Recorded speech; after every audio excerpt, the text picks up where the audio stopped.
बिस्मिल्लाहिर्रहमानिर्रहीम। शाइना के गायब हो जाने से मेरी हालत गैर हो गई। मैं चीख-चीख कर उसे आवाज़ें देने लगी। हानिया भी डर गई थी। मुझे कोई जवाब न मिला तो मैं सोफ़े पर गिरकर रोने लगी। मेरा ज़हन माऊफ हो गया था। हानिया मुझसे लगकर रोने लगी। इसे रोता देखकर मैंने खुद को सँभाला। मुझे हिम्मत करनी होगी। ऐसे कुछ नहीं हो सकता था। मैं इन बच्चों की निगरान थी। मैं उन्हें कुछ नहीं होने दे सकती थी। चाहे कुछ भी हो जाए, मुझे बच्चियों की हिफाजत करनी होगी। मैंने आंसू पोंछ डाले, हानिया को साथ लिपेटा, इसको तसल्ली दी और कहा, हमें शानिया को ढूंढना है। हम इसे पूरे घर में तलाश करेंगे। वो कहीं नहीं जा सकती, वो यहीं होगी इसी घर में। ये सब समझाने के बाद हमने शानिया को ढूंढना शुरू कर दिया। नीचे ड्राइंग रूम और टीवी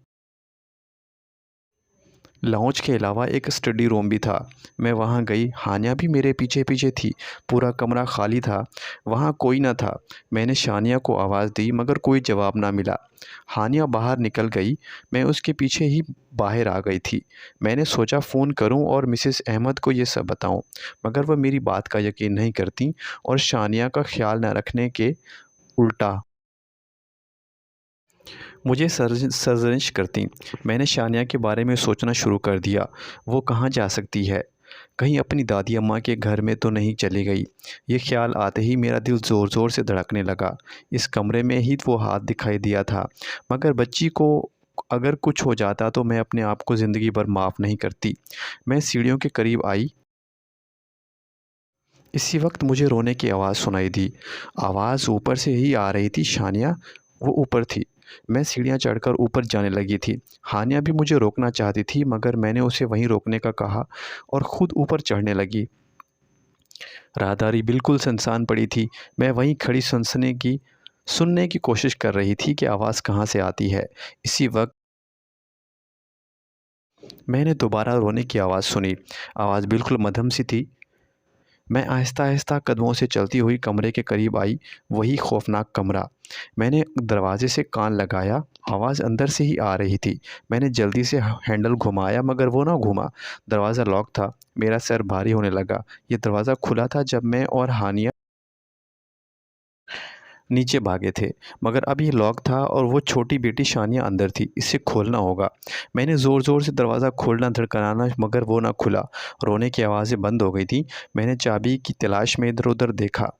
इसी वक्त राहदारी के आखिरी हिस्से में मुझे वो ख़तरनाक रूह नज़र आई जो शायद लारा की माँ की थी। इस मंज़र की याद मुझे उम्र भर दहलाती रहेगी। वो एक औरत थी, मगर इसका चेहरा बिगड़ा हुआ था। आँखें बिल्कुल सफ़ेद और लिबास मटियाला जिस पे खून के धब्बे स्याह थे। इसने मुझे देखा। वो खौफ से मेरी हालत गैर होने लगी। वो ज़मीन पे नहीं थी, मगर छत से लगी थी। इसके पाँव हवा में थे। इसी वक्त हानिया भी ऊपर आ गई। इसने एक फलक शगाफ चीख मारी और मेरा दिल जैसे धड़कना भूल गया हो। मेरी आँखों के सामने अचानक इस कमरे का दरवाज़ा खुला और हानिया एक झटके से इसमें चली गई। दरवाज़ा दोबारा बंद हो गया। नहीं, तुम ऐसा नहीं कर सकती। मेरी चीख गले में घुट कर रह गई। मैं दरवाज़े की तरफ भागी। इसी वक्त वो मेरे कान के करीब आई। लीव अस अलोन, हमें अकेला छोड़ दो। वो तो मेरे पीछे खड़ी थी। मुझे एक ज़ोरदार झटका लगा और मैं हवा में उड़कर सीढ़ियों से टकराती और लहकती हुई सीढ़ियों से नीचे जा गिरी। मेरा सर रेलिंग से टकराया और आंखों के सामने अंधेरा छा गया। बेहोश होने से पहले आखिरी आवाज़ जो मैंने सुनी वो हानिया की चीख की आवाज़ थी। इसके बाद मुझे कुछ होश ना रहा। यहाँ तक कि वाक़यात आलिया ने मुझे सुनाए। हम जब खाने के बाद घर पहुँचे तो गाड़ी से निकलते ही हमें हानिया की चीखें सुनाई दी। मैं और मेरे शौहर गाड़ी बंद करना भूलकर घर के अंदर भागे। देखा तो हालिया सीढ़ियों के नीचे बेहोश पड़ी थी और इसके माथे से खून बह रहा था। हानिया और शानिया ऊपर चिल्ला रही थीं। साथ ही दरवाज़ा पीटने की आवाज़ें भी आ रही थीं। हमें कुछ समझ नहीं आ रहा था कि ये क्या हुआ है। आलिया की हालत काफ़ी ख़राब थी। मेरे शौहर ने एम्बुलेंस को कॉल किया और मैं ऊपर भागी। ऊपर पहुंची तो देखा कि मेरी सास के कमरे से बच्चों की आवाज़ें आ रही थीं। मैंने हैंडल घुमाया तो दरवाज़ा खुल गया। अंदर दोनों बच्चियां बंद थीं। रो रो कर बुरा हाल था। हानिया के बाएं गाल पर नील पड़ा था और होंठ भी फटा हुआ था। इसने मुझे देखा तो रोती हुई मुझसे लिपट गई। शानिया ज़मीन पर लेटी थी, इसके हाथ में एक डायरी थी। मैंने इसे गोद में लिया और नीचे आ गई।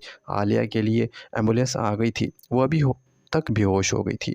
हानिया इसे देखकर आप ही चिल्लाने लगी। आपी को क्या हुआ, वो मुझसे पूछ रही थी। मेरी समझ में कुछ नहीं आ रहा था। हम सब अस्पताल चले गए। आलिया की वालदा को इतला दे दी गई थी कि वो वहाँ आ गई थी। डॉक्टरों ने बताया कि आलिया को गहरी चोटें नहीं हैं, वो जल्द से ठीक हो जाएगी, और हानिया को भी दवा दी। हानिया ने मुझे बताया कि दादी अम्मा अपने कमरे में ले गई थी और शानिया को भी। हमने वहाँ यही किया कि दोनों सीढ़ियों से गिर गई थी। शानिया के पास जो डायरी थी वो मेरी सास मरहुमा की थी। इसको पढ़ा तो मालूम हुआ कि इस घर में कई साल पहले एक माँ बेटी को कत्ल कर दिया गया था। पुलिस को कातिल का सुराग ना मिल सका था। बाद में मालूम हुआ बाप ही इन दोनों का कातिल था। इनकी रूह अब तक वहीं थी। वहाँ किसी को आबाद नहीं होने देकर दे सकती थी। मेरी सास ने एक रूहानी अमल के ज़रिए इनको अपने कमरे तक महदूद कर रखा था, मगर इनकी वफ़ात के बाद वो बच्चियों पे हावी होने लगी थी। दूसरे रोज़ आलिया ने जब ये सब वाक़यात सुनाए तो मुझे अपनी सास की बात याद आई, यहाँ से चले जाना, यहाँ मत रुकना। आलिया ने जो किया मैं इसका बदला नहीं दे सकती थी। इसने अपनी जान को ख़तरा में डाला था। हमने इसी हफ़्ता मकान बदल लिया। इस अरसा में मैं बच्चियों के साथ एक मिलने वालों के घर रही। मेरी बच्चियां और आलिया आज भी अपने अच्छे दोस्त हैं, और आलिया और इसकी वालदा हमारे घर के फ़र्द की तरह हैं। उम्मीद करता हूँ कि ये स्टोरी आपको बहुत अच्छी लगी होगी, और मेरी रहनुमाई के लिए चैनल को सब्सक्राइब कीजिए और शेयर कीजिए और कमेंट्स कीजिए। Thank you.